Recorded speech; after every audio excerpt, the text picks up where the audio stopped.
உலக மக்கள் அனைவரும் உய்வு பெற வேண்டும் அப்படிங்கறதுக்காக சிவபெருமான் புற்று வடிவத்துல திருவொற்றியூர் என்கின்ற திருத்தலத்துல ஆதி புரீஸ்வரராக எழுந்தருளி அருள் புரிந்தார். தேவாதி தேவர்கள் சிவபெருமான அபிஷேக ஆராதனை செய்து வழிபட்டு நலன்கள் பெறுவது அப்படிங்கறதுதான் இயற்கை. புற்று வடிவத்துல சுவாமி வந்துட்டதுனால அபிஷேக ஆராதனை அவங்களால செய்ய முடியல.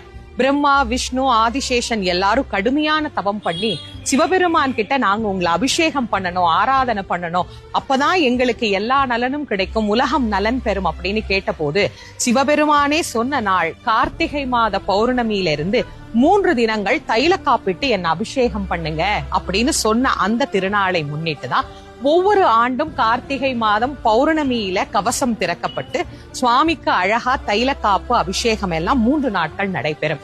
இத பார்ப்பதே வாழ்க்கையில மிகப்பெரிய பேரு அப்படின்னு தான் பெரியவங்க நமக்கு சொல்லி இருக்கிறாங்க. அதன்படி இந்த ஆண்டு 4/12/2025 மாலை 6 மணிக்கு கவசம் திறக்கப்பட்டு சுவாமிக்கு புனுகு சாத்தி தைல அபிஷேகமானது ஆரம்பிக்கப்படும்.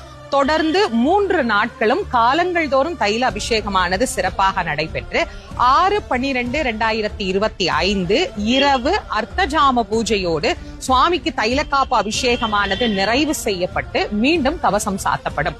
இந்த அருமையான வாய்ப்பை தவற விடாதீங்க. 3 நாட்கள் இருக்கு. பொறுமையா எல்லாரும் போய் இந்த பெருமான கவசம் திறக்கப்பட்டிருக்கக்கூடிய இந்த அழகான திருக்காட்சியை கண்டு எல்லா வளமும் நலமும் பெற்று சிவபெருமானுடைய அருளை பரிபூரணமாக பெறும்படி உங்கள் அனைவரையும் அன்போடு கேட்டுக்கொள்கிறேன்.